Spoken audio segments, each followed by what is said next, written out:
الحمد لله الذي خلق الأفلاك والأرضين والصلاة والسلام على سيدنا ومولانا محمد من كان نبيا وآدم بين الماء والتين وعلى آله وأصحابه الطيبين الطاهرين ومن تبعه بإحسان إلى يوم الدين. أما بعد فأعوذ بالله من الشيطان الرجيم. بسم الله الرحمن الرحيم. إن الله وملائكته يصلون على النبي يا أيها الذين آمنوا صلوا عليه وسلموا تسليما. اللهم صل على سيدنا شفينا نبينا حبيبنا مولانا محمد معدن الجود والكرم وآله الكرام وابنه الكريم وأمته الكريمة وصحبه وبارك وسلم. محترم سامعین و ناظرین، السلام علیکم ورحمۃ اللہ وبرکاتہ. الحمدللہ رب العالمین. آج قرآن مجید کے 28ویں پارے کے کچھ عناوین، ان کی تشریح اور اس سے چند آیات لے کر کے ہم پھر دوبارہ آپ کی بارگاہ میں حاضر ہیں. شب قدر قریب سے قریب تر ہوتی جا رہی ہے اور رمضان کریم کا یہ مہینہ ہم سے رخصت ہونے کو ہے. اسی کے ساتھ ساتھ جو ہے الحمدللہ قرآن مجید کی جو تفسیر کا سلسلہ ہم نے ابتدائے رمضان میں شروع کیا تھا وہ 28ویں پارے تک پہنچ گیا ہے. اللہ کے فضل و کرم سے، سرکار صلی اللہ تعالیٰ علیہ وسلم کے صدقے سے اللہ تبارک و تعالیٰ اسے قبول فرمائے. ہمارے لیے جتنے بھی اس میں اسباب سبب بنے ہیں سب کے لیے اللہ تبارک و تعالیٰ اسے باعث مغفرت بنائے، اور اللہ ہمیں حق کہنے، حق سننے اور حق پہ عمل کرنے کی توفیق رفیق عطا فرمائے.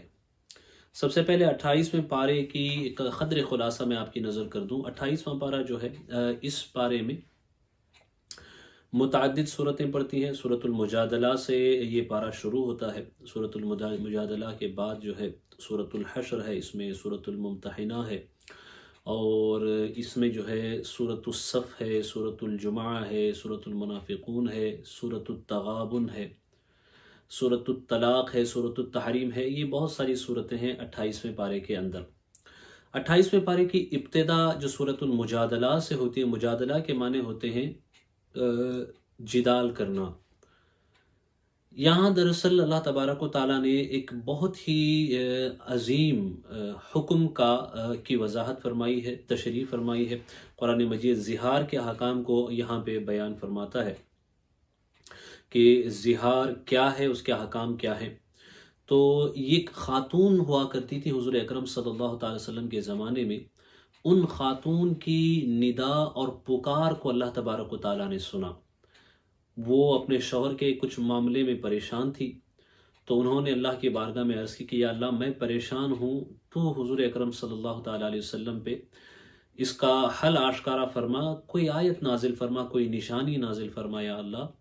تو اللہ نے اس خاتون کی پکار کو سن لیا اور اللہ نے آیات نازل فرمائی، اور انہی آیات سے سورۃ المجادلہ اور 28ویں پارے کی ابتدا ہوتی ہے.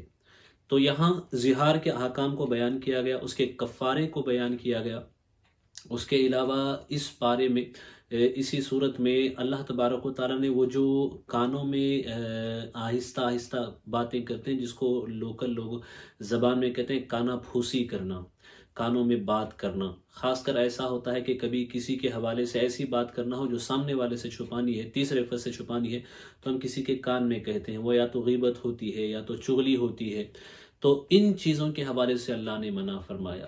اللہ نے بیان فرمایا کہ اگر تم یہ سب چیزیں کرتے ہیں تو یہ مت سمجھنا کہ 2 بیٹھ کے کر رہے ہو تو تیسرا کوئی نہیں ہے. اللہ تعالیٰ جانتا ہے. اگر تم 3 بیٹھے ہو تو اللہ وہاں موجود ہے، اللہ جانتا ہے، اللہ سنتا ہے ہر چیز کو. اگر تمہیں اس طریقے کی آہستہ کوئی بات کرنی ہے، رازداری والی کوئی بات کرنی ہے، تو فحش، گندی، غیبت، چغلی، جھوٹ، اس طرح کی باتیں مت کرو. اللہ اور اس کے رسول کو راضی کرنے والی باتیں کرو تو تمہیں ثواب بھی میسر آئے گا. پھر اللہ نے بیان فرمایا کہ علم والوں کو اللہ نے کس قدر بلند مرتبہ عطا فرمایا، اس کی طرف بھی اس میں اللہ تبارک و تعالیٰ نے اشارہ فرمایا ہے. اور مجالس کے اندر بیٹھنے کے آداب بھی بتائے گئے کہ مجلس میں جب تم ہو، کوئی آئے تو دل تنگ مت کرو، بلکہ تم جگہ کشادہ کرو دل بڑا کر کے، کیونکہ اگر تم جگہ کسی اور کے لیے بناؤ گے تو اللہ تمہارے لیے جگہ بنا دے گا۔ مجلسوں میں اگر تم کسی آنے والے کے لیے جگہ بناؤ گے تو اللہ تمہارے لیے جگہ بنا دے گا۔ تو اللہ جب جگہ بنائے گا تو دنیا میں بھی اللہ جگہ بنانے والا ہے، اور بہت ممکن و امید ہے رب کی رحمت سے کہ اللہ جنت میں بھی جگہ بنا دے۔ تو مجلس میں اگر کوئی آتا ہے تو ہٹ کر کے جگہ دینا یہ اسلامی آداب میں سے ہے۔ اب جو ہے اس کے علاوہ اور متعدد چیزوں کا اس پارے کے اندر ذکر ہوا۔ سورۃ الحشر میں اگر آپ چلے جائیں تو وہاں خاص کر کے یہودی جو مدینۃ المنورہ میں رہتے تھے، اس کے قرب و جوار میں رہتے تھے، ان کی سازشوں کا ذکر ہوا، اور کس طریقے سے اللہ تبارک و تعالیٰ نے ان کے اوپر خوف کو مسلط کیا، اور کس طریقے سے ان کے دلوں میں مسلمانوں کی دھاگ بٹھائی، روب بٹھایا، اور ان یہودیوں کے گندے اعمال کا صلہ انہیں کیسے ملا، اس کا تذکرہ یہاں پہ بیان ہوا کہ ان کی بستیاں ویران ہو گئی، وہ اپنی بستیوں سے نکالے گئے۔ کیونکہ انہیں امن کے ساتھ رہنے کے لیے مسلمانوں نے ایلو بھی کیا تھا، لیکن وہ بدعہدی کے اور مسلمانوں کی پیٹھ میں خنجر گھونپنے والا کام، جس کو غداری، دھوکے بازی کہا جاتا ہے، اس طرح کے کاموں میں وہ مشغول رہے، تو پھر وہ اخلاقی طور پہ وہاں رہنے کے مستحق نہیں تھے۔ کس طریقے سے ان کو نکالا گیا، ان چیزوں کا تذکرہ بھی اس بارے میں ہوتا ہے۔ اس بارے میں اللہ تبارک و تعالیٰ نے اس بات کا بھی ذکر فرمایا ہے کہ جو رسول اکرم صلی اللہ تعالیٰ علیہ وسلم تمہیں دیں تم اسے لے لیا کرو، اور جس سے حضور منع کریں اسے رک جایا کرو۔ حضور کا حکم یہ حرف اخیر ہے صلی اللہ تعالیٰ علیہ وسلم۔ مومنین کی تعریف ہوئی، مہاجرین کی تعریف ہوئی، اور اگر سورۃ الحشر کے اخیر میں آپ دیکھیں تو اللہ تبارک و تعالیٰ وہاں پر قرآن مجید کے حوالے سے بیان فرماتا ہے کہ قرآن اتنا عظیم ہے اور اتنی جلالت والا کلام ہے، چونکہ رب ذوالجلال کا کلام ہے، کہ اگر ہم اس قرآن کو کسی پہاڑ پہ نازل کر دیں تو قرآن کے جلال کی بنیاد پہ وہ پہاڑ بھی ریزہ ریزہ ہو جائے۔ لیکن یہ اللہ کا احسان ہے کہ اسلام کی پاکیزگی جب دل میں داخل ہوتی ہے تو مسلمان کا بچہ بچہ اس قرآن کو اپنے دل میں محفوظ کر لیتا ہے۔ اللہ اکبر! جسے پہاڑ بھی نہ اٹھا سکے، اسے حضور کی محبت کے سہارے، اسلام کی محبت کے سہارے، اللہ کی وحدانیت و توحید کی برکت سے مسلمان کا بچہ جو ہے اسے اپنے دل میں اٹھا سکتا ہے۔ یہ اللہ تبارک و تعالیٰ کا کرم ہے۔ پھر اللہ نے اپنے مقدس ناموں کا تذکرہ فرمایا۔ اللہ کے جو اسماء حسنی ہیں، بہترین نام، خوبصورت نام جو ہے وہ اللہ ہی کے ہیں، ان چند ناموں کا بھی یہاں پہ تذکرہ ہوا۔ اس کے بعد آپ آگے بڑھیں تو کچھ صحابہ جو مدینہ المنورہ میں رہتے تھے، ان سے کچھ معاملات ایسے سرزد ہوئے جس سے کافروں کی اعانت ہوتی تھی۔ اس پہ اللہ نے کچھ آیات نازل فرمائی۔ ان احکام کا تذکرہ بھی جو ہے سورۃ الممتحنہ میں ہوا، اور سمجھایا گیا کہ تمہیں ان معاملات میں کیسے رہنا ہے، ان کا ذکر ہوا۔ اور اسی بارے میں اللہ تبارک و تعالیٰ نے بہت واضح حکم عطا فرمایا، خاص کر کے جو سب کانٹیننٹ میں رہتے ہیں لوگ، مسلمان جو ہندوستان میں رہتے ہیں، ان کے لیے اس میں بہت بڑی رہنمائی ہے۔ اللہ تبارک و تعالیٰ نے فرمایا قرآن مجید کے اندر کہ اللہ تم سے کبھی یہ نہیں چاہتا کہ وہ کافر یا وہ غیر مسلم جو نہ تمہارے دین کے دشمن ہے اور نہ ہی تمہارے دین کو وہ ختم کرنا چاہتے ہیں، اور نہ ہی وہ تمہارے گھروں کو لوٹنا چاہتے ہیں، اور نہ تمہارے اموال کو لوٹنا چاہتے ہیں، تو اللہ تم سے یہ نہیں چاہتا کہ تم ان کے اوپر کوئی زیادتی کرو یا تم ان کے ساتھ لڑائی کرو، بلکہ اللہ جو ہے یہ چاہتا ہے کہ تم ان کے ساتھ عدل و انصاف و بھلائی کا معاملہ کرو، کیونکہ اللہ بھلائی کرنے والوں کو پسند کرتا ہے، اللہ بھلائی کرنے والوں سے محبت کرتا ہے۔ یہ بیان فرمایا۔ ہاں، پھر یہ بیان ہوا کہ خاص کر کے وہ لوگ جو تمہارے دین کے دشمن ہیں، جو تمہارے دین کو ختم کرنے کی سازش و کوشش کرتے ہیں، جو تمہاری جانوں کے دشمن ہیں، جو تمہارے اموال کو لوٹنا چاہتے ہیں، جو تمہاری مسجدوں کو جلانا چاہتے ہیں، جو تمہارے گھروں کو برباد کرنا چاہتے ہیں، تمہیں قتل کرنا چاہتے ہیں، تو ان لوگوں سے کوئی نرمی نہیں، ان لوگوں سے لوہے کے ہاتھوں سے تم ان کا مقابلہ کرو، اور پھر ان لوگوں سے اپنے دفاع میں مکمل طریقے سے تم قائم رہو، چونکہ مکہ میں ایسی ہی کیفیت تھی کہ وہاں کفار نے مسلمانوں کو مارا، نکالا۔ بہت سارے کافر ایسے بھی تھے جو اس طرح کے معاملات انہوں نے نہیں کیے تھے، تو اللہ نے فرمایا کہ وہ لوگ جو تمہیں کچھ نہیں کرتے، امن و شانتی کے ساتھ رہتے ہیں، انہیں تمہیں نہیں چھیڑنا ہے، لیکن جو تمہیں چھیڑتے ہیں تو اسے برداشت مت کرو، ان کی زیادتیوں کو، ان کے ظلم کو تم برداشت مت کرو۔ تو یہی طریقہ مسلمانوں کو اور مسلم نوجوانوں کو اپنانا بھی چاہیے کہ جو امن و شانتی کے ساتھ رہتے ہیں. ہم نے دیکھا ہے ہندوستان کے وسیع و عریض علاقے میں کہ کروڑوں ایسے غیر مسلم ہیں، کروڑوں ایسے ہندو ہیں جو مسلمانوں کے ساتھ امن کے ساتھ شانتی کے ساتھ رہتے ہیں. تو مسلمانوں کو بھی چاہیے کہ ان کے ساتھ شانتی کے ساتھ امن کے ساتھ ہی رہیں، چونکہ یہ حق مواطنت بھی ایک ہوا کرتا ہے. ایک وطن میں جب رہتے ہیں تو مواطنت کا بھی حق ہوا کرتا ہے. البتہ وہ دہشت گرد، وہ آتنکوادی جو سنگھی سوچ کے حامل ہوتے ہیں اور جو مسلمانوں کے دین کے، ایمان کے، جانوں کے، مسجدوں کے، ان کے اموال کے، ان کے گھروں کے دشمن ہیں، جو مسلمانوں کی مسجدیں توڑتے ہیں، جو مسلمانوں کے گھر جلاتے ہیں، تو پھر ان سے جو ہے نرمی کرنے کی کوئی ضرورت نہیں ہے. ان سے اپنے آپ کو بچانے کے لیے ہمیشہ تیار رہو، ان سے اپنے آپ کی حفاظت کے لیے تم ہمیشہ پریپیئر رہو. یہ ہمیں درس ملتا ہے. اب اور جو ہے اگر ہم دیکھیں تو اس میں اللہ تبارک و تعالیٰ نے جمعہ کے حوالے سے احکام بیان فرمائے، اور جمعہ کی نماز کے بعد تجارت کے لیے، رزق کے حصول کے لیے نکلنا، اس کا ذکر ہوا. اور سورۃ الصف میں اگر آپ دیکھیں تو مسلمانوں کو فرمایا گیا کہ تم ایسے رہو جیسے ایک صف سیسا پگھلائی ہوئی دیوار ہوتی ہے. تمہاری صفیں ایسی ہونی چاہیے، تم میں اتحاد ایسا ہونا چاہیے، تمہارے اتحاد کو کوئی توڑ نہ سکے. تم اتنا مضبوط اتحاد اپنے اندر کرو. تمہاری شان یہ ہے کہ تم متحد رہو، الگ نہیں، تم بٹے ہوئے نہیں، جڑے ہوئے رہو. اس کی تاکید اللہ تبارک و تعالیٰ نے ہمیں فرمائی. اور اس سورۃ المنافقین اس میں پڑتی ہے اسی پارے کے اندر. اگر آپ سورۃ المنافقین میں دیکھیں گے تو سورۃ المنافقون میں تو منافقوں کا تذکرہ تفصیل کے ساتھ ہوا، ان کے لیے جو احکام ہے، ان کی ہلاکت، پھر اللہ ان کی کبھی مغفرت نہیں فرمائے گا. ان چیزوں کا تذکرہ ہو جسے ہم انشاءاللہ عظیم سنیں گے. اور سورۃ الطلاق میں دیکھیں تو یہ پوری آیت، یہ پوری سورت لگ بھگ طلاق اور مطلقہ عورتیں جو ہیں ان کے احکام کے حوالے سے کلام کرتی ہے کہ اگر کوئی طلاق دے دے تو طلاق کیسے دینا چاہیے. اگر کبھی ایسی بات ہو جائے طلاق دینے کی، طلاق دے بھی دے تو اس کا مطلب یہ نہیں ہے کہ جسے آپ نے طلاق دے دی کسی وجہ کی بنیاد پہ، جس سے آپ الگ ہوئے تو آپ اس سے دشمنی کریں. قرآن نے فرمایا ان کے ساتھ بھی تم بھلائی کا سلوک کرو. اور پھر کتنے وقت تک ان کو مینٹیننس دینا ہے، نان و نفقہ دینا ہے.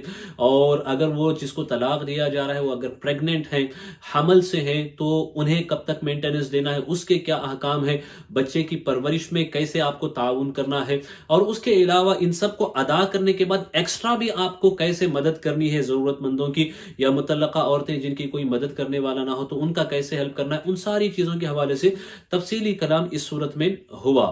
اور سورۃ التحریم میں دیکھیں تو ازواج مطہرات کے حوالے سے اور خاص کر کے کچھ راز کی باتیں جو حضور اکرم صلی اللہ علیہ وسلم کے درمیان اور بعض ازواج مطہرات کے درمیان ہوئی تھی، اس کے حوالے سے بھی اللہ تبارک و تعالیٰ نے یہاں پہ کلام فرمایا. تو یہ کل ملا جلا کر کے ایک اجمالی عناوین کا ایک خاکہ ہے جو میں نے آپ کے سامنے پیش کیا، جو اس پورے پارے کے اندر ہمیں دیکھنے کو ملتا ہے. اس کے علاوہ اور بھی بہت سارے مضامین و عناوین اور عظیم باتوں کو اللہ نے ذکر فرمایا ہے، لیکن وقت ہمیں اس کی اجازت نہیں دیتا کہ ہم ان سب کا احاطہ کریں. تو اب آئیں ہم سیدھے آیات کی طرف بڑھتے ہیں. تو سب سے پہلے ہم سورۃ المجادلہ ہی سے اور اس کی ابتدا سے ہی 28ویں پارے کی ابتدا سے ہی ہم آج ہماری اس آیات کو سنانے کے سلسلے کی ابتدا کرتے ہیں. اللہ تعالیٰ فرماتا ہے قد سمع اللہ قول التي تجادلك في زوجها وتشتكي الى الله والله يسمع تحاوركما ان اللہ سمیع بصیر. اللہ اکبر. خولہ بنت ثعلبہ، اور یہ اوس ابن ثابت کی بیوی خولہ بنت ثعلبہ رضی اللہ تعالیٰ عنہ، ان کے حق میں یہ آیات نازل ہوئی. پہلے ترجمہ دیکھ لیں. اللہ فرماتا ہے بے شک اللہ نے سنی اس کی بات، یعنی اس عورت کی بات جو تم سے اپنے شوہر کے معاملے میں بحث کرتی ہے اور اللہ سے شکایت کرتی ہے، اور اللہ تم دونوں کی گفتگو سن رہا ہے. بے شک اللہ سنتا دیکھتا ہے. دراصل معاملہ یہ ہوا کہ اوس ابن ثابت اور خولہ بنت ثعلبہ یہ شوہر و بیوی تھے. ان کے چھوٹے سے بچے بھی تھے، ان کی اولاد بھی تھی، ان کے آپس میں اچھی خاصی محبت بھی تھی، اتفاق بھی تھا. یہ دونوں جو ہے مدینہ المنورہ میں رہا کرتے تھے. ایک دن کسی معاملے پہ کیا ہوا کہ ان کے جو شوہر ہیں انہوں نے خولہ بنت ثعلبہ سے، اپنی بیوی سے کہا کسی چیز کے حوالے سے کہ تمہاری فلان چیز، یا تم میری ماں کی طرح ہو، میری ماں کی طرح ہو. اس طریقے کی پشت کی غالباً انہوں نے مثال دے کر کے کہا کہ تمہاری پشت میری ماں کی پشت کی طرح ہے، ماں جیسی ہے. تو اس سے جو ہے زہار لازم آیا. زہار کہتے ہیں کہ اپنی بیوی کو کوئی مرد اپنے جو محارم ہیں عورتیں، محارم عورتیں وہ عورتیں، محارم سے مراد جو یا تو سگے بھائی بہن ہیں یا تو رضاعت کا ان سے رشتہ ہے، اور وہ لوگ جن سے نکاح ہمیشہ ہمیشہ کے لیے حرام، جیسے خالہ ہے، بہن ہے، ماں ہے، پھوپھی ہے. تو ان لوگوں سے نکاح ہمیشہ ہمیشہ کے لیے حرام ہے. کبھی ان سے نکاح نہیں ہو سکتا کہ کوئی اپنی بہن یا کوئی ماں کو اپنی خالہ اپنی پھوپھی سے نکاح نہیں کر سکتا. یہ محارم میں سے شمار ہوتی ہے. تو اگر کوئی اپنی بیوی کے کسی عضو کو یا کسی پارٹ کو یا بیوی کو ان محارم میں سے کسی کے ایسے عضو سے تشبیہ دے دے، ایسے کسی پارٹ سے تشبیہ دے دے جس کا دیکھنا جائز نہیں ہے، جس کا دیکھنا حرام ہے، جیسے پیٹھ کے حوالے سے پیٹھ سے تشبیہ دے دے، پیٹ سے تشبیہ دے دے، سینے سے تشبیہ دے دے، بغل سے تشبیہ دے دے، یا اور بھی جو مقامات جن کا دیکھنا حرام ہے ان کے بدن کا، ان میں سے کسی ایک سے تشبیہ دے دے، تو اس کو زہار کہتے ہیں. اگر ایسا کوئی تشبیہ دے دے تو جب وہ تشبیہ دے دے گا تو جو اس کی عورت ہے، بیوی ہے، وہ اس پہ حرام ہو جائے گی، وہ اس پہ حرام ہو جائے گی. اس کی کئی حکمتیں ہیں. اس کی ایک حکمت میں یہاں ذکر کر دیتا ہوں، وہ یہ کہ یہ جو محارم ہے ان سے ہمیشہ کے لیے نکاح حرام ہے. ان سے کسی طرح کے فزیکل ریلیشنز اور تعلقات جو ہے یہ سخت سخت سخت حرام و ناجائز ہیں، کیونکہ یہ بہت ساری بیماریوں کا سبب بنتے ہیں اور شقاوت لاتے ہیں اور یہ تباہی کا سبب بنتے ہیں. تو یہ بہت ہی اصلاً حرام ہے، سخت حرام ہے. ایک بات اور یہاں تشبیہ دینے سے کیوں روکا گیا؟ کیونکہ یہ جو رشتے ہیں یہ بڑے احترام والے رشتے ہیں، یہ بڑے ادب والے رشتے ہیں، جہاں تقدس ہوتا ہے، جہاں پاکیزگی ہوتی ہے، جہاں طہارت ہوتی ہے، جہاں ادب ہوتا ہے. تو ان رشتوں کو اس طرح کی چیزوں سے تشبیہ نہ دیں تاکہ ان رشتوں کا تقدس بھی باقی رہے، پاکیزگی باقی رہے. ان کی پاکیزگی، ان کا تقدس، اس رشتے کی نوعیت الگ ہے، اور بیوی سے جو رشتہ ہے، بیوی سے جو تعلق ہے، اس رشتے کی نوعیت الگ ہے. تو یہ رشتوں کی اہمیت ہے جس کے لیے قرآن نے ہمیں یہ حکم سنایا اور اس پہ عمل کرنے کی ہمیں تاکید فرمائی. تو انہوں نے ایسے کہہ دیا تو انہوں نے کہا اپنے شوہر سے، ایسا لگتا ہے کہ شاید میں تم پہ حرام ہو گئی ہوں. تو یہ کہتے ہوئے حضور اکرم صلی اللہ علیہ وسلم کی بارگاہ میں وہ حاضر ہوئی. جب وہ حاضر ہوئی تو حضور اکرم صلی اللہ تعالیٰ علیہ وسلم سے انہوں نے کہا کہ یا رسول اللہ صلی اللہ علیہ وسلم ایسا ایسا معاملہ ہے، مجھے فرمائیے میں کیا کروں. تو حضور نے فرمایا دیکھو اس بابت ابھی کوئی نیا حکم اللہ تعالیٰ کی طرف سے نازل نہیں ہوا ہے، البتہ جو پہلے کا معاملہ ہے کہ ایسا کہنے سے وہ حرام ہو جاتی ہے تو تم ان پہ اب حرام ہو گئی، تم ان کے ساتھ نہیں رہ سکتی، یہ حکم تھا. تو وہ شکوہ کرنے لگی اور اپنی مجبوری وہ بیان کرنے لگی، کہنے لگی کہ میرے شوہر جو ہے وہ بہت اچھے انسان ہیں، ہماری آپس میں اچھی بنتی بھی ہے، ہم ایک دوسرے سے محبت کرتے ہیں اور ہمارے بچے بھی ہیں. اب اگر میں اپنے بچوں کو ان کے پاس چھوڑ دوں تو میرے شوہر ان کی دیکھ بھالی نہیں کر پائیں گے، اور اگر میں اپنے بچوں کو ساتھ میں لے کر کے جاؤں تو میرے پاس اتنا مال نہیں ہے کہ میں اپنے بچوں کا پیٹ بھر سکوں.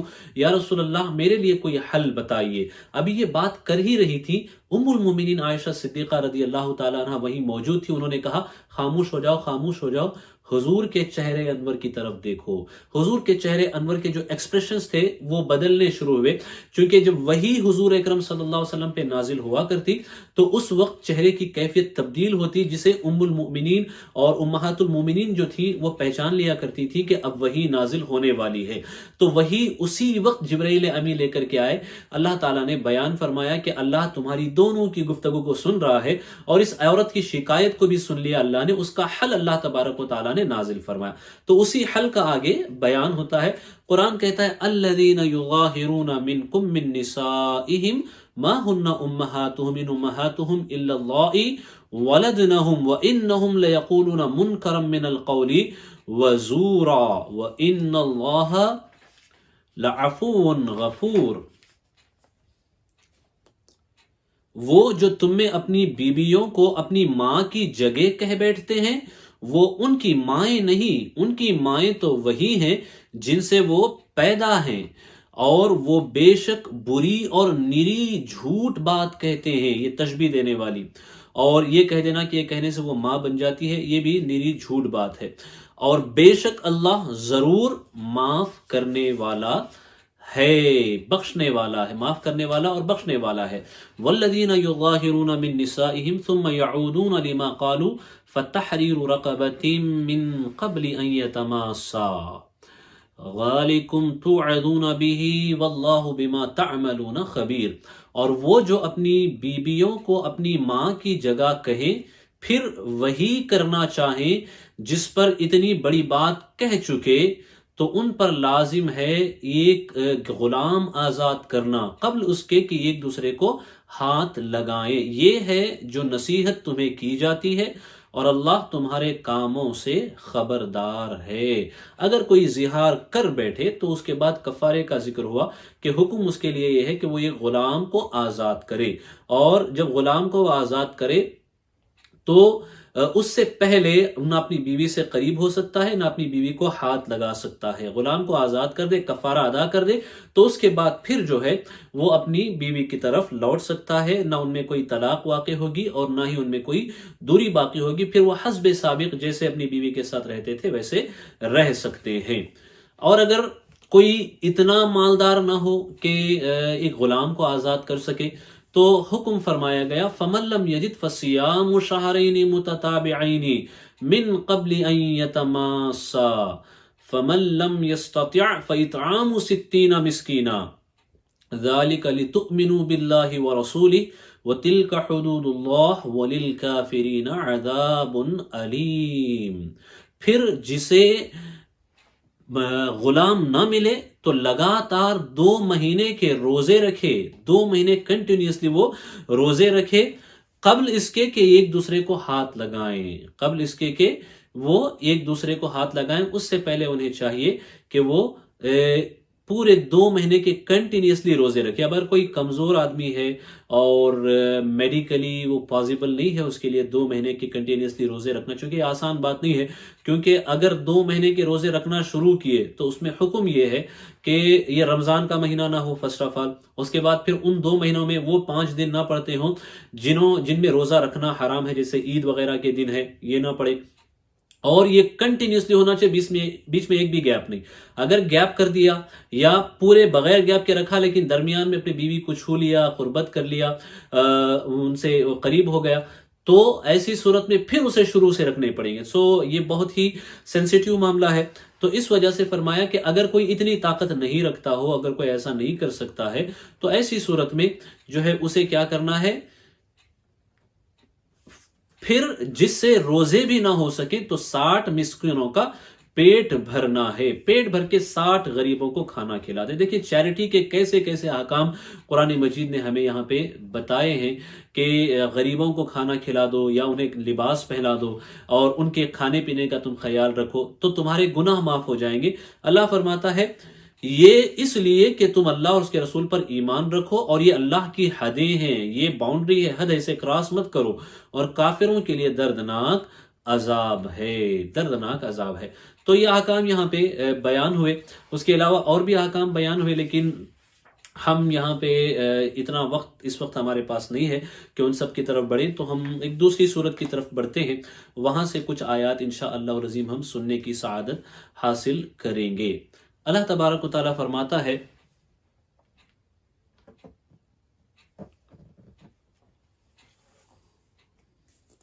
لِلْفُقَرَاءِ الْمُهَاجِرِينَ الَّذِينَ أُخْرِجُوا مِنْ دِيَارِهِمْ وَأَمْوَالِهِمْ يَبْتَغُونَ فَضْلًا مِنَ اللَّهِ وَرِضْوَانًا وَيَنْصُرُونَ اللَّهَ وَرَسُولَهُ۔ ان فقیر ہجرت کرنے والوں کے لیے جو اپنے گھروں اور مالوں سے نکالے گئے، اللہ کا فضل اور اس کی رضا چاہتے ہیں اور اللہ اور رسول کی مدد کرتے ہیں۔ یہ ان عظیم مہاجرین کے حوالے سے ذکر اللہ فرما رہا ہے کہ جو مال غنیمت آپ کو ملے، اس مال غنیمت میں سے ان کو حصہ دینا ہے۔ کیوں؟ کیونکہ انہوں نے صرف اسلام کی خاطر اپنا گھر چھوڑا، اپنی دولت چھوڑی، اپنی پراپرٹی چھوڑی، اپنا ملک چھوڑا اور اپنا سب کچھ چھوڑ دیا تو کافروں نے ان کے مال کو لوٹا، دولت کو لوٹا، سب پہ قبضہ کر لیا، لیکن پھر بھی یہ اسلام پہ باقی رہے، صرف اسلام کے لیے یہ مکہ چھوڑ کر کے مدینے سے آ گئے۔ تو ان کی بہت بڑی فضیلت ہے اللہ تبارک و تعالیٰ کی بارگاہ میں، بہت بڑی فضیلت ہے۔ اس لیے مومنین صحابہ میں سے جو مہاجرین صحابہ ہیں ان کی عظمت بہت بلند ہے، بہت برتر ہے، ان کا مرتبہ اللہ کے یہاں بہت بڑا ہے۔ اسی کو فرمایا جا رہا ہے کہ ان فقیر ہجرت کرنے والوں کے لیے جو اپنے گھروں اور مالوں سے نکالے گئے، اللہ کا فضل اور اس کی رضا چاہتے اور اللہ اور رسول کی مدد کرتے، وہی سچے ہیں۔ والذین تبوؤوا الدار والایمان من قبلهم يحبون من هاجر الیہم ولا يجدون في صدورهم حاجة مما اوتوا ويؤثرون على انفسهم ولو كان بهم خصاصة ومن يوق شح نفسه فاولئك هم المفلحون۔ اور جنہوں نے پہلے سے اس شہر اور ایمان میں گھر بنا لیا، دوست رکھتے ہیں انہیں جو ان کی طرف ہجرت کر کے گئے، یعنی انصاری صحابہ جو مدینے میں ہوا کرتے تھے، ہجرت کر کے جب صحابہ باقی صحابہ مکہ سے یہاں آئے تو جو مدینے میں صحابہ تھے انہوں نے ان کے لیے اپنے گھر کھول دیے، اپنے دل کھول دیے، اپنا مال کھول دیا، یہاں تک کہ حال ایسا رہا کہ کسی کے پاس جو دولت تھی تو انہوں نے آدھی دولت اپنے بھائی کو دے دی۔ جب حضور نے نظام مواخات قائم کیا کہ یہ آپ کے بھائی ہیں تو آدھی دوسرے مسلمان کو انہوں نے دے دی۔ اگر کسی کے یہاں 2 بیویاں تھیں تو انہوں نے ایک بیوی کو طلاق دی، اور اس کے بعد پھر جو ہے انہوں نے اپنی عدت گزاری، اور اس کے بعد جو مہاجرین آئے تھے جن کے پاس مال دولت نہیں تھا تو ان کو مال و دولت دیا تاکہ وہ بھی نکاح کر سکیں اور اپنا گھر بسا سکیں۔ تو یہ قربانی کا جذبہ انصار نے دکھایا۔ ایسی قربانی اور ایسا ایثار اور ایسی مہمان نوازی پوری دنیا میں، پوری انسانیت میں، پوری تاریخ میں آپ کو کہیں بھی نہیں ملے گی۔ اسی کا ذکر قرآن کرتا ہے تو کہتا ہے اور جنہوں نے پہلے سے اس شہر اور ایمان میں گھر بنا لیا، دوست رکھتے ہیں انہیں، یعنی انصاری صحابہ دوست رکھتے ہیں انہیں، یعنی مہاجرین صحابہ کو دوست رکھتے ہیں جو ان کی طرف ہجرت کر کے گئے، اور اپنے دلوں میں کوئی حاجت نہیں پاتے اس چیز کی جو دیے گئے، اور اپنی جانوں پر ان کو ترجیح دیتے ہیں۔ حال یہ ہوتا تھا کہ وہ خود بھوکے رہ کر کے دوسروں کو کھلایا کرتے تھے۔ اس کو بیان کیا جا رہا ہے اگرچہ انہیں شدید محتاجی ہو، اور جو اپنے نفس کے لالچ سے بچایا گیا تو وہی کامیاب ہیں۔ اللہ اکبر۔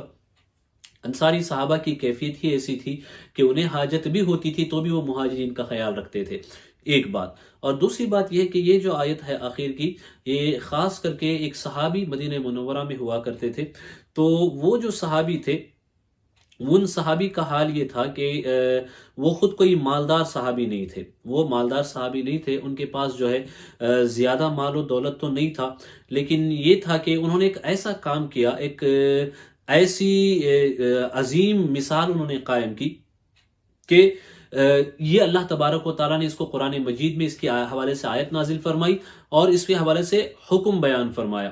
وہ دراصل صحابی تھے ابو طلحہ انصاری، وہ صحابی جو تھے ان کا نام تھا ابو طلحہ انصاری صحابی تھے۔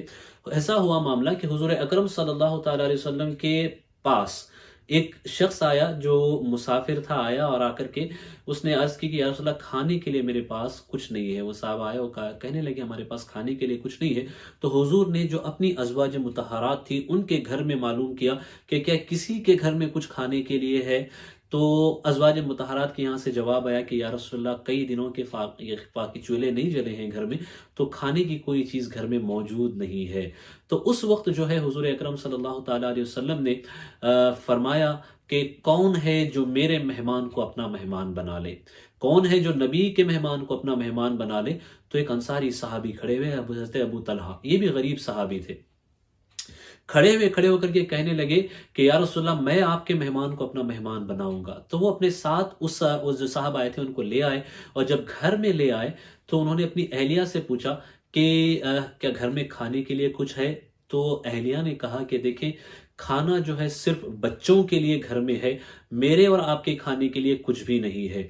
تو انہوں نے اپنی اہلیہ سے سارا معاملہ سنایا کہ حضور کے ہاں ایک مہمان آئے تو کھانے کے لیے وہاں کچھ نہیں تھا، تو میں نے حضور کے مہمان کو اپنا مہمان بنا لیا اور میں انہیں ساتھ لے کر کے آیا ہوں، تو ہم ان کے کھانے کا انتظام کریں۔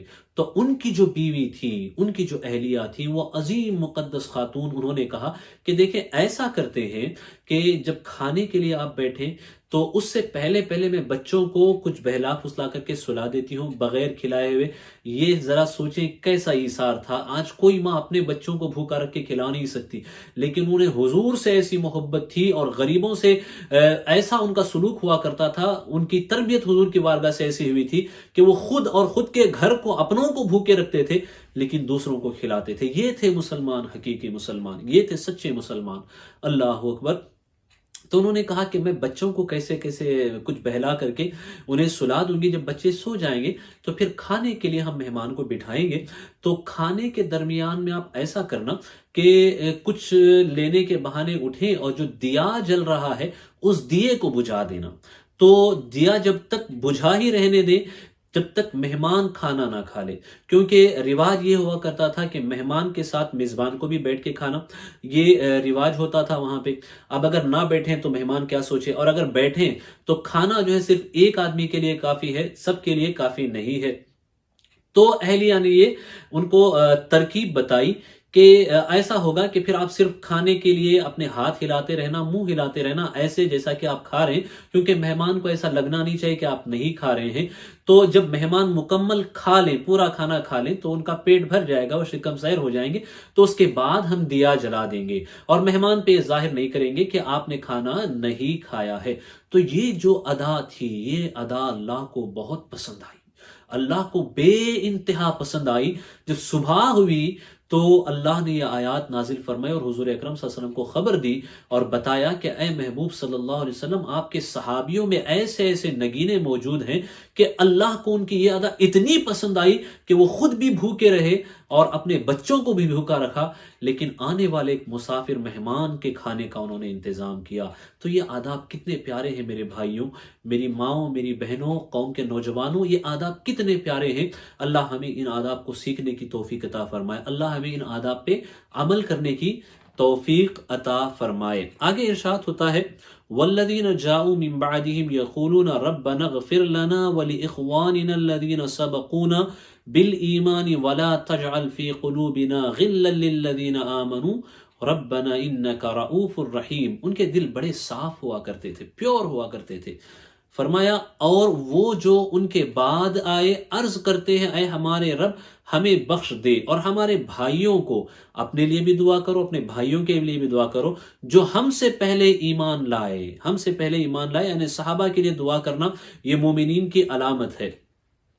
ہمارے دل میں ایمان والوں کی طرف سے کینہ نہ رکھ، ہمارے دل صاف کر دے ایمان والوں کے حوالے سے، اے رب ہمارے بے شک تو ہی نہایت مہربان رحم والا ہے۔ اب انشاءاللہ العظیم ایک دوسرے حصے کی طرف منتقل ہوتے ہیں، وہاں سے بھی انشاءاللہ العظیم کچھ آیات کو ہم سنتے ہیں اور اپنے علم میں اضافہ کرنے کی کوشش کرتے ہیں، دیکھتے ہیں کہ قرآن ہمیں یہاں کیا تربیت دیتا ہے اور قرآن ہمیں یہاں کس چیز کا درس دیتا ہے۔ یہ جو صورت ہے اس میں اللہ تبارک و تعالیٰ نے منافقین کے احوال بیان فرمائے۔ سورۃ المنافقون میں منافقین کی کیفیت، ان کی ادائیں، ان کی حرکتیں، ان کا نیچر اور ان کی جو شخصیت کے اندر جو چیزیں تھیں، ان چیزوں کو قرآن مجید نے یہاں پہ بیان فرمایا۔ اس کا ذکر ہوتا ہے اذا جاءک المنافقون قالوا نشهد انک لرسول اللہ واللہ یعلم انک لرسولہ واللہ یشہد ان المنافقین لکاذبون۔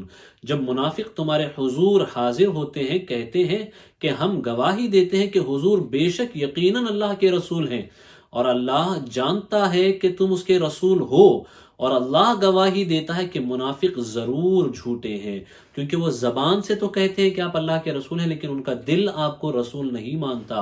تو یہی نفاق ہے، ہپوکریسی جس کو کہا جاتا ہے، جو ڈبل سٹینڈرڈ ہوتا ہے، دل میں کچھ زبان میں کچھ۔ یہ بہت بری عادت ہے، یا تو خاموش ہی رہ جاؤ یا پھر وہی کہو جو دل میں ہے، دل میں کچھ رکھو، زبان سے کچھ کرو۔ یہ نفاق ہے، یہ منافقین کی علامت ہے، ایسا کبھی بھی نہیں ہونا چاہیے۔ دل و زبان کا برابر ہونا بہت ضروری ہے۔ اتخذوا ایمانہم جنتا فصدوا عن سبیل اللہ انہم ساء ما كانوا يعملون۔ انہوں نے اپنی قسموں کو ڈھال ٹھہرا لیا تو اللہ کی راہ سے روکا، بے شک وہ بہت ہی برے کام کرتے ہیں۔ ذالک بانہم آمنوا ثم کفروا فطبع علی قلوبہم فہم لا یفقہون، یہ اس لیے کہ وہ زبان سے ایمان لائے پھر دل سے کافر ہوئے تو ان کے دلوں پر مہر کر دی گئی، تو اب وہ کچھ نہیں سمجھتے۔ وَإِذَا رَأَيْتَهُمْ تُعْجِبُكَ أَجْسَامُهُمْ، اور جب تو انہیں دیکھے ان کے جسم تجھے بھلے معلوم ہو۔ وَإِن يَقُولُوا تَسْمَعْ لِقَوْلِهِمْ، اور اگر بات کریں تو ان کی بات غور سے سنے۔ كَأَنَّهُمْ خُشُبٌ مُّسَنَّدَةٌ، گویا وہ کڑیاں ہیں دیوار سے لگائی ہوئی۔ يَحْسَبُونَ كُلَّ صَيْحَةٍ عَلَيْهِمْ، ہر بلند آواز اپنے ہی اوپر لے جاتے ہیں۔ هُمُ الْعَدُوُّ فَاحْذَرْهُمْ، وہ دشمن ہے تو ان سے بچتے رہو۔ قَاتَلَهُمُ اللَّهُ أَنَّىٰ يُؤْفَكُونَ، اللہ انہیں مارے کہاں اوندھے جاتے ہیں۔ اللہ اکبر۔ یہ دراصل جو ہے منافقین کی کیفیات بیان ہوئی کہ منافقین کے دل چونکہ صاف نہیں ہوتے تھے، تو جب صحابہ آپس میں کوئی بات بلند آواز سے کرنے لگتے تو منافقین کو ایسا لگتا کہ شاید وہ ہمارے حوالے سے بات کر رہے ہیں، ہمارے ہی بارے میں گفتگو کر رہے ہیں، ہمارے راز کو شاید وہ آپس میں ایک دوسرے کے یہاں افشا کر دینا، ہمیشہ ان کو یہ دھڑگا لگا رہتا تھا۔ یہ جو منافقین کا سردار ہوا کرتا تھا عبداللہ ابن ابی ابن سلول، یہ جو ہے دیکھنے کرنے میں موٹا تازہ اچھی جسامت کا خوبرو آدمی تھا اور باتیں اچھی کرتا تھا، میٹھی باتیں، تو اس کے حوالے سے بھی بیان کیا کہ دکھنے میں اچھے لگتے ہیں لیکن ان کے حالات اور ان کے دل بڑے گندے ہیں اور ان کے دماغ اور ان کی سوچ بڑی گندی ہے، اسی کے حوالے سے خبر دی گئی۔ پھر اللہ نے بیان فرمایا کہ وَإِذَا قِيلَ لَهُمْ تَعَالَوْا يَسْتَغْفِرْ لَكُمْ رَسُولُ اللَّهِ لَوَّوْا رُؤُوسَهُمْ وَرَأَيْتَهُمْ يَصُدُّونَ وَهُمْ مُسْتَكْبِرُونَ۔ اللہ اکبر۔ اور جب ان سے کہا جائے کہ آؤ رسول اللہ تمہارے لیے معافی چاہیں تو اپنے سر گھماتے ہیں اور تم انہیں دیکھو کہ غور کرتے ہوئے منہ پھیر لیتے ہیں۔ اللہ اکبر۔ یہاں اللہ تبارک و تعالیٰ نے ایک خاص کیفیت تھی منافقین کی، ایک خاص معاملہ تھا۔ دراصل حضرت عمر ابن خطاب رضی اللہ تعالیٰ عنہ کے ایک اجیر ہوا کرتے تھے جن کا نام بتایا گیا ہے، جن کے نام کو ذکر کیا گیا ہے جہجہ جن کا نام بیان کیا گیا ہے۔ غزوہ مریسی یہ غزوہ ہوا تھا، اس غزوے کے درمیان میں ایک واقعہ یہ پیش آیا کہ یہ جو حضرت عمر ابن خطاب رضی اللہ تعالیٰ عنہ کے اجیر تھے جو ان کے لیے کام کرتے تھے، وہ جو ہے ان کے درمیان اور ایک دوسرے صاحب ان کے درمیان جو انصار میں سے ہوتے تھے، ان کے درمیان کسی بات پہ تھوڑی سی نا اتفاقی ہوئی۔ جب اس طریقے سے نا اتفاقی ہوئی تو چونکہ منافقین یہ بھی مدینے کے رہنے والے تھے تو انہوں نے ایسی باتیں کرنے لگے، وہ گندی باتیں، طرح کی باتیں بنانے لگے اور پھر یہ کہنے لگے انصار سے کہ دیکھو یہ لوگ آئے مکہ سے تھے، ان پہ تم نے خرچ کیا، تمہیں ان کے لیے خرچ کرنے کی ضرورت نہیں ہے۔ بڑی گلیز مثالیں دے کر کے انہوں نے کہا کہ ان پہ کوئی خرچ مت کرو، یہ ذلیل لوگ ہیں، فلانے ہیں، یہ ہیں وہ ہیں، اس طرح کی باتیں کرنے لگی۔ اس طرح کی باتیں جب حضور اکرم صلی اللہ علیہ وسلم تک پہنچی تو یہ کہنے لگے ہم تو مذاق میں ایسی باتیں کر رہے تھے، حقیقت میں ہماری یہ مراد نہیں تھی۔ اور پھر انہوں نے دھمکی بھی دی بہت سارے صحابہ کو، تم اگر آؤ گے مدینے میں تو ہم تم کو ذلیل کر کے نکال دیں گے، ہم تمہارے سے زیادہ عزت والے ہیں، تم ہم سے ذلیل ہو۔ اس طرح کی باتیں انہوں نے کہی تو اللہ تبارک و تعالیٰ نے حضور اکرم صلی اللہ علیہ وسلم کو خبر بھی فرمائی۔ ان سے کہا گیا ان منافقین سے کہ تم جا کر کے حضور کی بارگاہ میں معافی چاہو تاکہ حضور تمہارے لیے استغفار کریں۔ تو انہوں نے کہا کہ اب یہی باقی رہ گیا ہے کہ وہ آئے تو ہم نے ایمان لیا، اب جا کے ان کے پاس ہم جا کے استغفار کریں، توبہ کریں، گردن جھکائیں، یہ سب چیزیں ہم سے نہیں ہو سکتی۔ تو یہ اکڑ انہوں نے دکھائی، خاص کر عبداللہ ابن ابی ابن سلول نے اور دوسرے منافقین نے۔ تو اللہ تبارک و تعالیٰ نے یہ آیات نازل فرمائی اور بیان فرمایا کہ ان سے جب کہا جاتا ہے تو وہ منہ موڑتے ہیں تو ان کا حال کیا ہوگا؟ سواء علیہم استغفرت لہم ام لم تستغفر لہم لن یغفر اللہ لہم ان اللہ لا یہدی القوم الفاسقین۔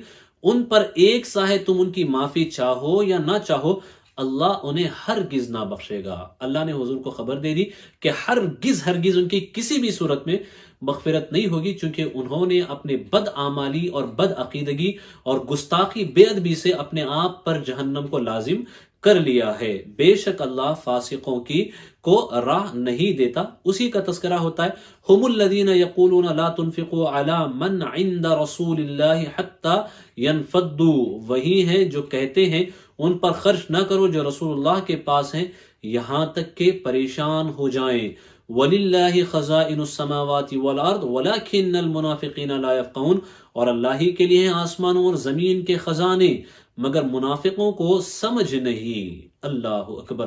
حضور اکرم صلی اللہ علیہ وسلم کو اللہ نے منافقین کے جو دل کے حوال تھے ان کے حوالے سے مطلع کیا کہ ان سے آپ کو الرٹ رہنا ہے، ان سے اپنے آپ کو بچانا ہے اور ان سے اپنے آپ کو محفوظ رکھنا ہے، چونکہ ان کے نہ ارادے اچھے ہیں اور نہ یہ آپ کے لیے مخلص ہیں۔ ان کے جتنے بھی سازشیں تھیں ان سے اللہ نے حضور اکرم صلی اللہ علیہ وسلم کو مطلع فرمایا۔ آگے ارشاد ہوتا ہے یقولون لئن رجعنا الى المدینة لیخرجن العز منها الاذل وَلِلَّهِ الْعِزَّةُ وَلِرَسُولِهِ وَلِلْمُؤْمِنِينَ وَلَكِنَّ الْمُنَافِقِينَ لَا يَعْلَمُونَ،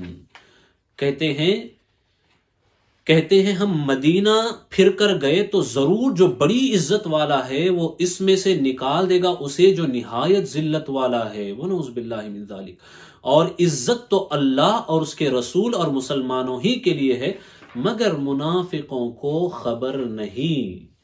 تو انہوں نے اس طریقے کے جملے کہے۔ جب پتہ چلا حضور اکرم صلی اللہ علیہ وسلم کو تو حضرت عمر نے دوسرے صحابہ نے کہا یا رسول اللہ ہمیں اجازت دے کہ ہم ان کافروں کی گردن مار دیں تاکہ ان کا معاملہ ہی ختم کر دیا جائے۔ حضور اکرم صلی اللہ علیہ وسلم نے انہیں روکا کہ ابھی نہیں۔ حضور نے منع فرمایا کہ کہیں تم انہیں جا کے قتل کرو تو لوگ یہ نہ کہنے لگیں کہ جو میرے ساتھ تھے میں نے ان کو قتل کرایا۔ تو اللہ تبارک و تعالیٰ نے حضور اکرم صلی اللہ علیہ وسلم کو ان کی حقیقت سے مطلع فرمایا۔ منافقین کے پردے فاش ہوئے۔ تو پہلے یہ مسجد میں آیا کرتے تھے، مسجد نبوی میں آیا کرتے تھے۔ جب اللہ نے خبر دی تو حضور اکرم صلی اللہ علیہ وسلم نے مسجد میں ممبر پہ کھڑے ہو کر کے ان کے نام گنائے اور صحابہ سے فرمایا کہ ان کو نکال کر کے یہاں سے باہر کرو، چونکہ یہ اللہ کے پاک گھر میں آنے کے لائق نہیں ہے۔ تو منافقین کو مسجد سے نکال دیا گیا اور پھر جو ہے ان کی حقیقت سارے مدینے میں جو مسلمان بستے تھے ان سب پہ کھل گئی، اور اللہ نے اس طریقے سے منافقین کے شر سے مسلمانوں کو محفوظ فرمایا۔ اللہ تبارک و تعالی ہمیں منافقوں کی علامتوں سے بچنے کی توفیق عطا فرمائے۔ اللہ تبارک و تعالی ہمیں دل اور زبان کو ایک جیسا رکھنے کی توفیق عطا فرمائے، اور اللہ ہمیں ہمیشہ ہر ایک کا بھلا چاہنے کی توفیق عطا فرمائے، ہر ایک کے ساتھ اچھا سلوک کرنے کی توفیق عطا فرمائے۔ کہنے سننے میں کوئی خطا ہو، غلطی ہو، اللہ تعالیٰ معاف فرمائے، اور اللہ تبارک و تعالیٰ اس تفسیر کو یہ جو بھی ہم نے یہاں وقت دیا، اللہ تبارک و تعالیٰ اسے ہمارے لیے، آپ کے لیے، سب کے لیے ذریعہ نجات بنائے، ذریعہ مغفرت بنائے، اور اللہ ہمیں اخلاص کے ساتھ کام کرتے رہنے کی توفیق عطا فرمائے۔ استغفر اللہ استغفر اللہ استغفر اللہ ربی من کل ذنب وخطیئۃ واتوب الیہ وما علینا الا البلاغ۔ السلام علیکم ورحمۃ اللہ وبرکاتہ۔